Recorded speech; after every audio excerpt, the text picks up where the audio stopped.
What makes us different here at CBBC? There's a number of different things.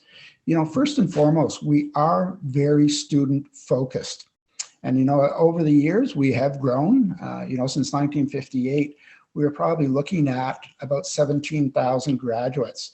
But through all that growth and those changes, we have maintained that student focus. Student is number one. Another big difference between us and some other schools is we teach in a modular system of training. And all that means is that we teach one particular subject at a time. So in the early childhood education program, there's a psychology module. Well, that would be the only course that you would study. I'm not sure where everybody is in their life, but I think back to my high school days, and I can certainly remember those times, although my body was in my 10 o'clock history class, my mind was on my 2 o'clock math exam.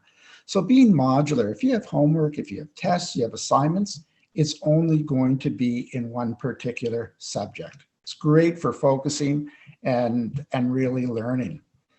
Another difference is we have a dedicated career services team. We don't measure our success by the amount of students we have in our school. Our success is measured by graduates working in their field of study. And between all campuses right now in Nova Scotia, our employment rate is just above 93%. It's a stat that I'm extremely proud about.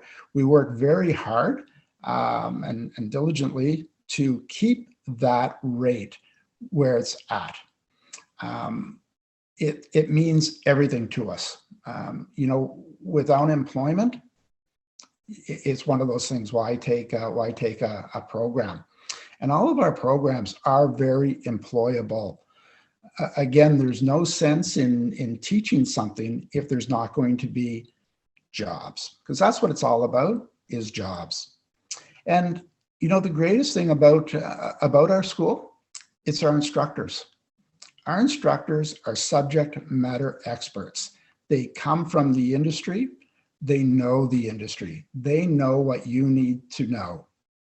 And they have a passion to make sure that they can transfer their knowledge onto you.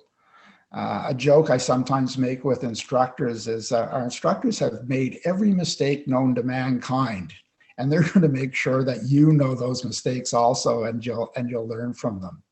Okay, so that's just a brief history of who we are and where we came from. And now what I'd like to do is turn it over to Emily. And again, at the end of the session, we will put aside some time for some questions and answers. So Emily? I hope everyone's having a great evening. Like Rob said, my name is Emily Sullivan, and I am the Early Childhood Educator Program Coordinator for CBBC Career College. So I am going to talk to you about our program. We have 2 campuses that have our ECE program. The first one is up in Sydney, Nova Scotia, and the other one is in Dartmouth, Nova Scotia. So this information session is about this program and both campuses. So I wanted to begin by just asking a few questions, and these are kind of like the baseline questions that I like to ask future ECEs to see if they really truly think that they are a right fit.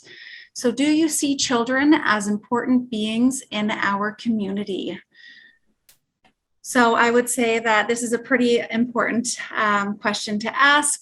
We're working with young children. We're helping to build their foundational skills so that they can participate within their communities.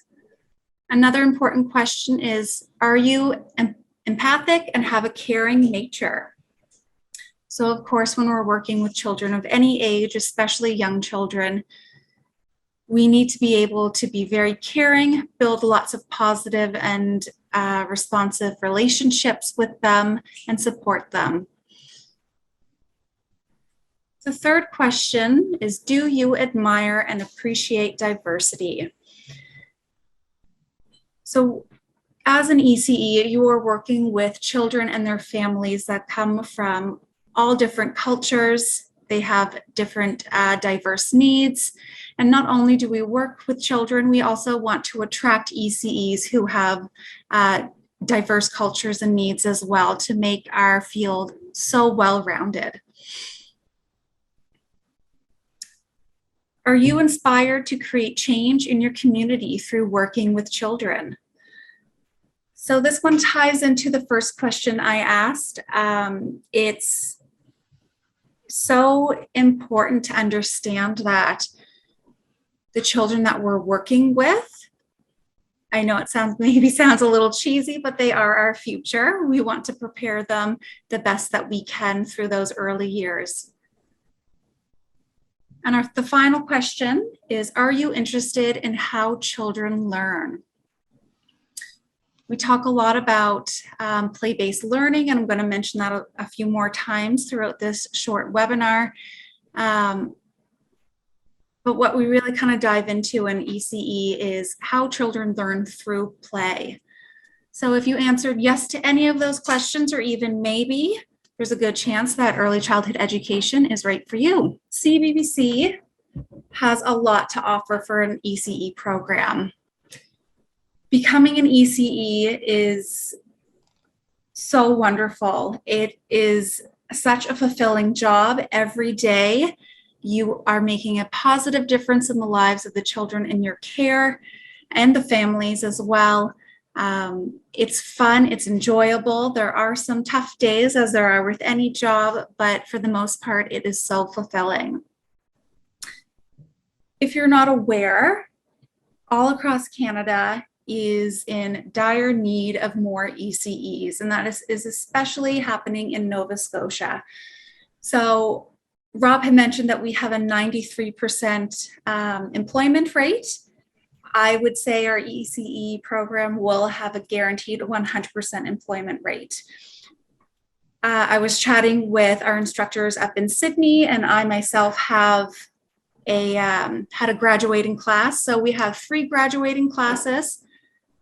100% of them had full-time jobs before they graduated, confirmed. So ECEs are in high demand. The last point on this slide is diploma. So with our program, you will graduate with a diploma in early childhood education. So right now in Nova Scotia, we run things in a classification sense. So based on your education, you apply for a certain level. So upon graduation, you will have a diploma, and then you can apply and you will receive a level 2. So this can be a little bit tricky to understand because not even all of Canada works this way. But ECEs who have a level 2 or a level 3 are in the highest demand, and you will receive this if you graduate from the program. We also offer a lot of hands-on experience. So we have a total of 592 practicum hours. So throughout the year, you will have your theory courses, so you'll be in classroom, but you'll also have 4 different practicums where you go out into a daycare center or to pre-primary, and you work Monday to Friday, 8 hours a day with the children and with ECEs, and gain a lot of that practical experience. Not only do we have those practicums, but we also have a lot of hands-on experience within our classrooms as well.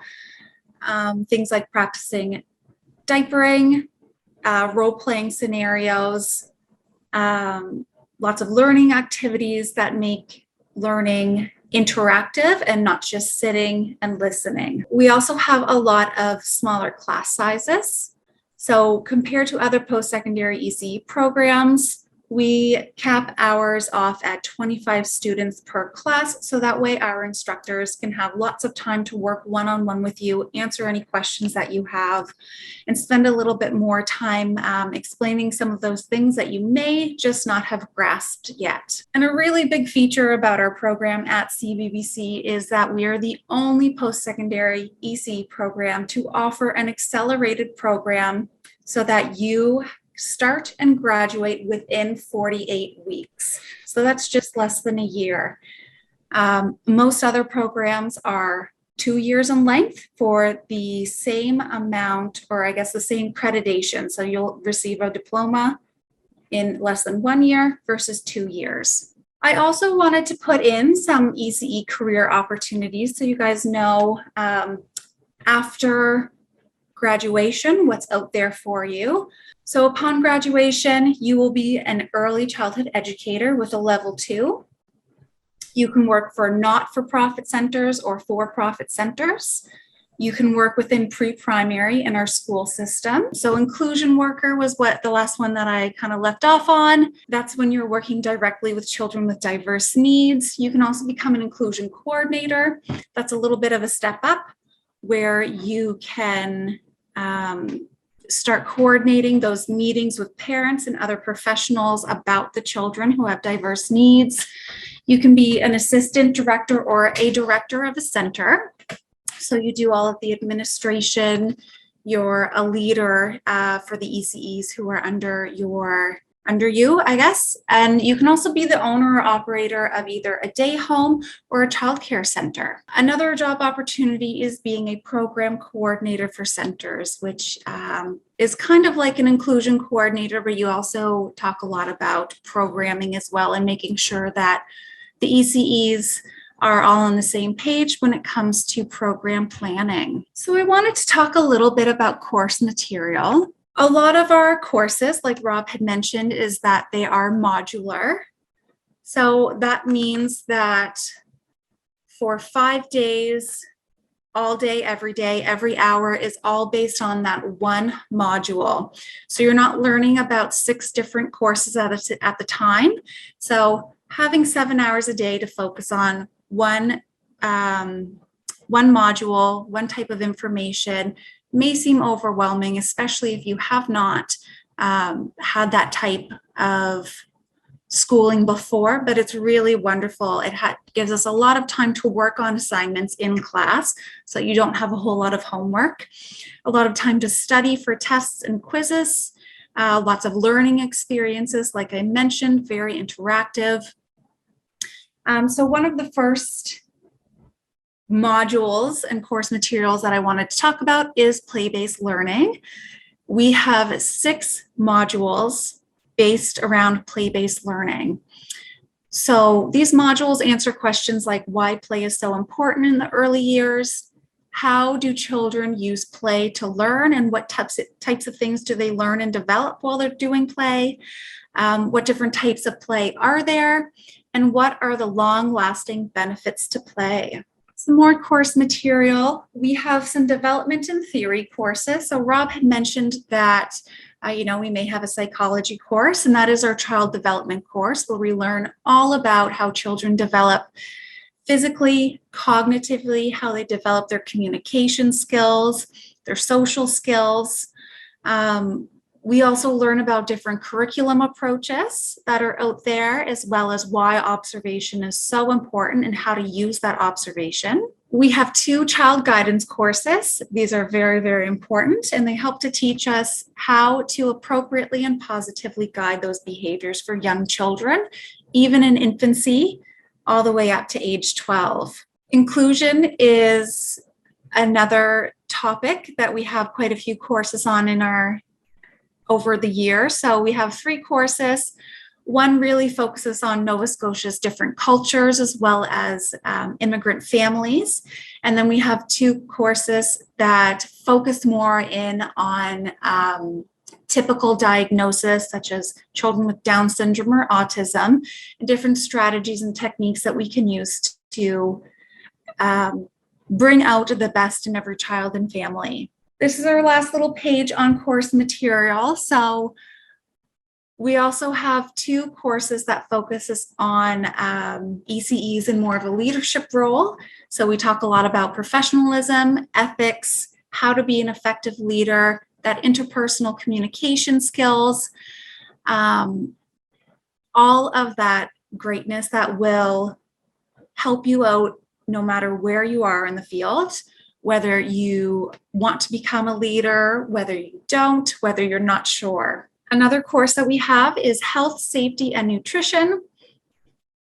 As For those of you who have worked in childcare before, I'm sure you are aware that a lot of our day is spent making sure that children are safe, that they are healthy, and that they are happy.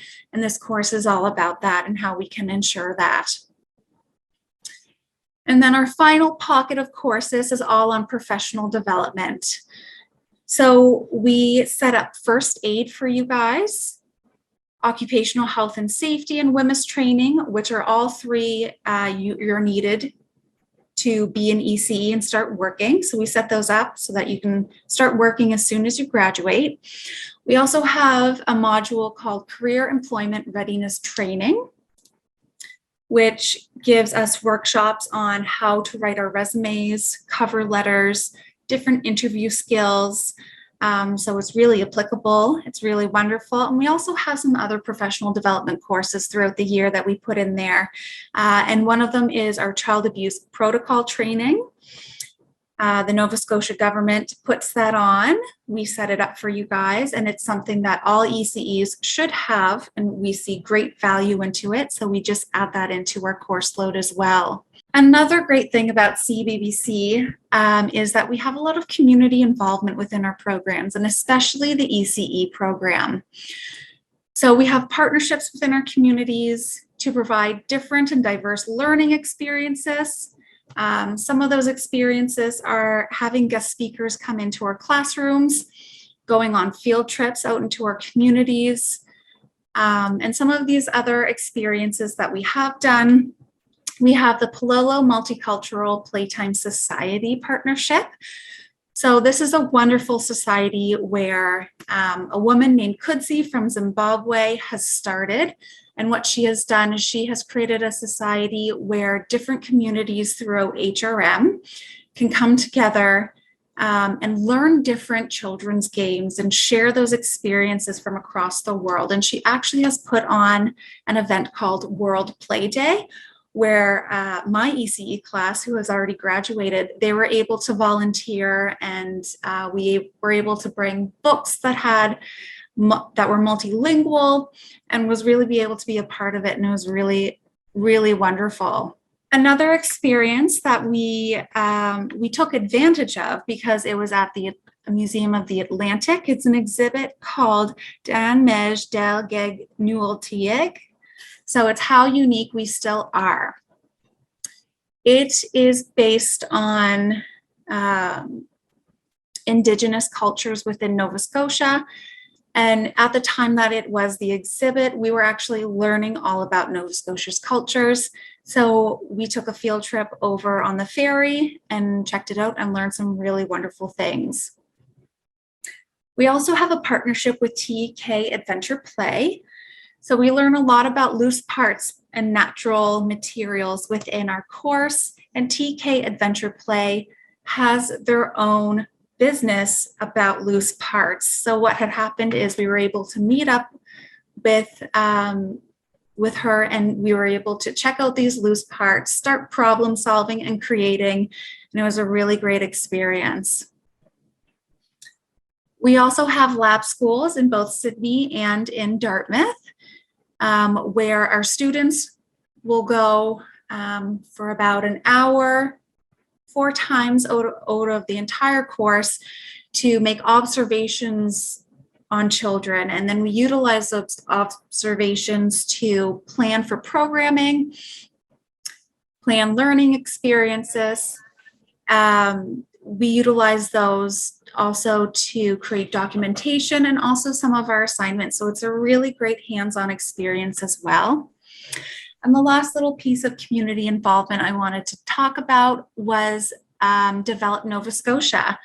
So within Halifax, we have a business called Develop Nova Scotia. It's run by the government. And my class was actually able to sit in on a meeting on what their plans are for the waterfront, and that they wanted to make an inclusive playground and family area, and they wanted to hear from us. So we were able to sit in, discuss all of these wonderful ideas that we've had, and we're kind of there for every step of the way. So that's a really great community partnership that we have as well with CBBC. Before we open it up to questions, I did want to talk about the class start dates. So we have the current options. There are no wait lists currently. So up in Sydney, Nova Scotia, our next class actually starts on March 21st, so very soon, but there's still some time if you're ready to start. And we also are going to have a class start in September 2022. At our Dartmouth campus, we have a May 24th start date. That's our next start date. We also have a September 2022 start date, and we also will have a January 2023 start date. So that is it for my spiel. I'm sorry I got kicked out, but now I'm going to open it up for questions. Just before we start with questions, I want to apologize also for that technical glitch. I think we have it fixed now, and it shouldn't happen again. So sorry about that, everyone. I will be checking the chat if anybody wants to maybe put a question in the chat. If not, there is a little, oh, there we go. So we have, Rob, I'm not sure if you can see this, but we have a question from Nicholas. Is it possible to get a scholarship with the program? So we don't offer scholarships at the school. The majority of students that will come to us are funded through provincial and federal student loans. And within that program, there are bursaries and grants that are available to students. Last year, the Department of Early Childhood Development did provide bursaries to the students. I have no idea if there's going to be bursaries coming this year or not. I think their fiscal year ends, I believe it's the beginning of March. So we'll probably know within the next, I'd say maybe 3 or 4 weeks, if there's going to be bursaries available again. We also have another question. This is just an anonymous attendee. So how many hours a week would the course and placement take?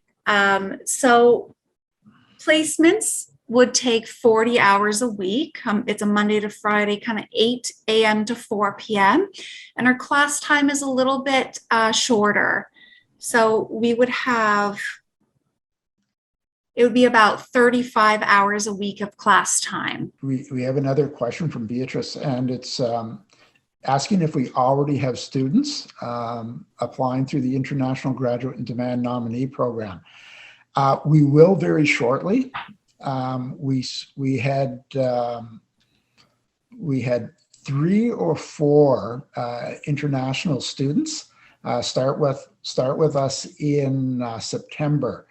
So in April or May is actually when they'll put their application into that particular program. There is a question there as well from Parveen. So is there a library of resources, of books, for example, on play at the school? So we don't necessarily have a lot of hard copy books, but all of our textbooks are online resources, and you have your own little bookshelf online, and you will be able to look at those and use them as resources as needed. There's 3 or 4 about play that we do utilize, as well as other different types of materials that we need. There's another on the Q&A. Is it possible to do the placements as part-time hours? So unfortunately, there's not currently, and that is because we have it's an accelerated program. So if you were to do it as part-time hours, it would extend the program quite a bit. And someone asked again about the International Graduate in Demand Program. No, they don't have job offers. They actually just went on their second placement last week. Yes, and I will say though, by the 3rd and 4th placements, so the second half of the year, usually placements start to offer jobs, even though you haven't graduated yet. So there is a good chance that you will have job offers. Question whether or not we have a daycare at the college? And no, we do not. No, but there are, I would say, 10 to 15 in the Dartmouth area that are really close by the college. We have another question. Are you able to select where your practicum would take place, i.e. public school or a daycare? I actually set up the placements in Dartmouth. So we ask you your preference and we try to get your first choice. If we can't get your first choice, we try in your second choice. If we can't get your second choice, we usually get your third choice. So you do have say in where you go, but ultimately it is where we can place you. And we really try and place you as closest as possible to where you live, just so it cuts down on travel time. And a lot of students appreciate that. Well, we have a good question. How many international students does our program currently have? So we have more international students at our Dartmouth campus than we do at Sydney. So in our Dartmouth campus, we currently have 4 in one class and 3 in another. So we still don't have a lot of international students. We'd love to have more, but the more classes we have, the more international students we do have. So what would be the workload in terms of homework on a week-to-week basis? So the workload in class is pretty intense, but for the most part, you will have very little homework. We take out quite a bit of time throughout the days during class time to give you guys work periods, so that you don't have to spend another hour or 2 every night at home. So I would say 75% of our students would maybe have to do about 2 hours extra outside of work a week, or outside of the classroom time a week. Okay, so Roxanne, students that go to a career college, a private college, is what CBBC is.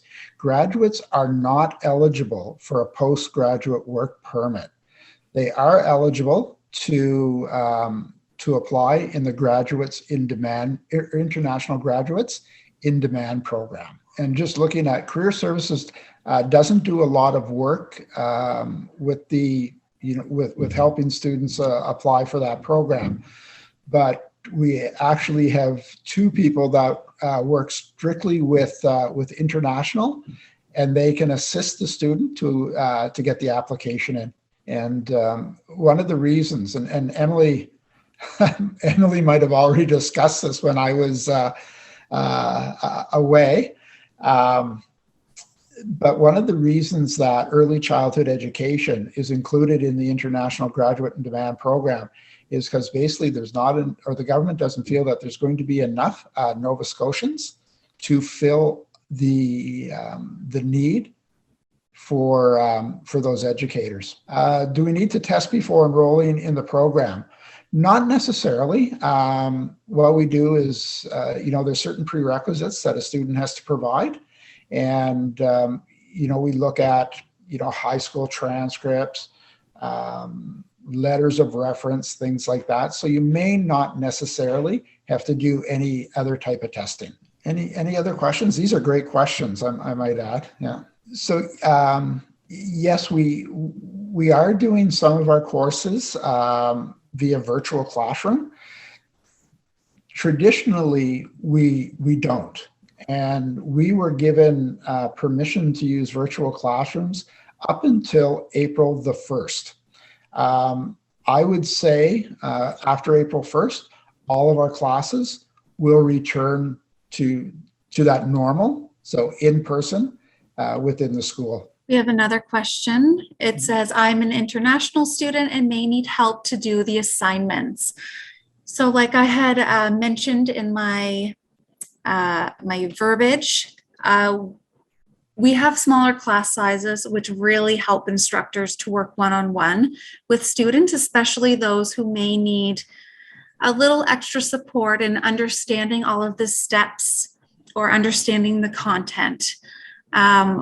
We also encourage our students to proofread, so read one another's work, make some suggestions before handing it in. And of course, us as instructors are able to do that as well. And we utilize what is called a peer tutoring system within the school.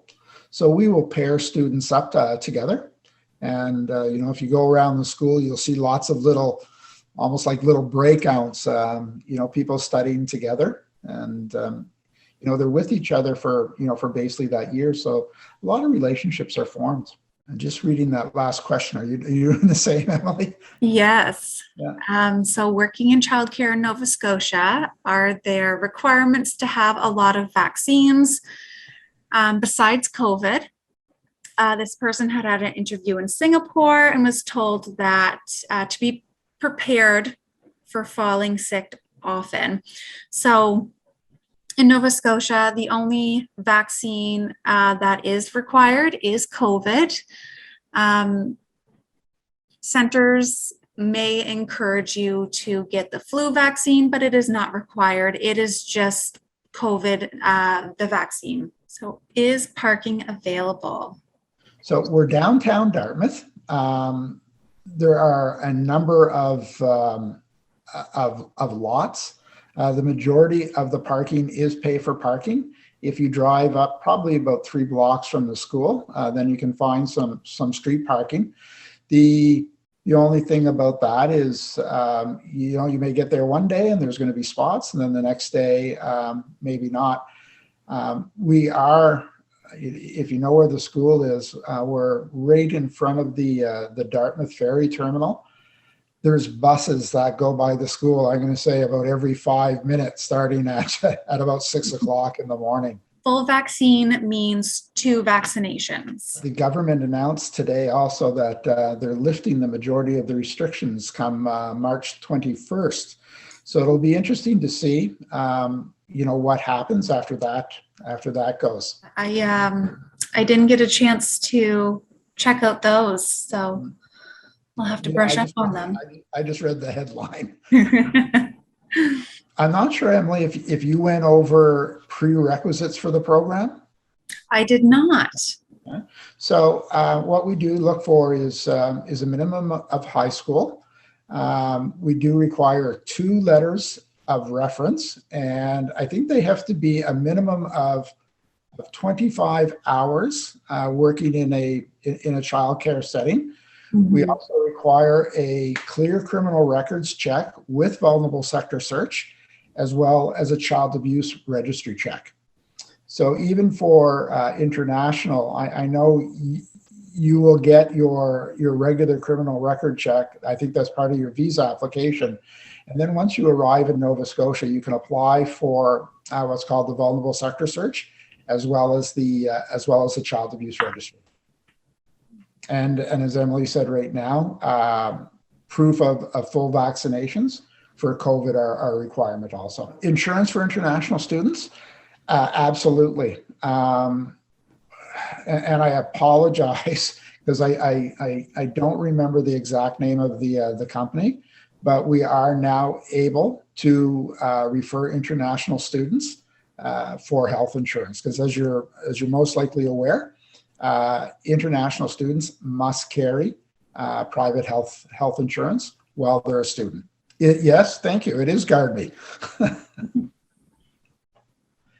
And the other thing that we just signed today is a homestay partnership. So we'll be able to assist even more on not just helping international students, but helping students that may come from Yarmouth and are looking for short-term rentals. Do I apply before I come or when I get there? Are you international? Yes. So you would actually, there is an application process to go through. And yes, before you come over, because you're going to have your study permit in place. Anybody that's on this webinar, you are invited because you've already put in a request for information. So if you contact Laura, because that would be who would be handling your admission, she can, get all of that information off to you. But yes, you have to apply. You have to have a letter of acceptance. There's a number of things that you're going to require in order to apply for your study permit. Oh, referring to the insurance. No, sorry about that. You can apply for it, from home. Majority of students that I've worked with over the years, they generally just purchase it once they arrive here in Nova Scotia. Are there any other questions? Well, if there's no other questions, we'll break or we'll leave for the evening. And again, I want to thank everybody for taking time out of your evening to join us.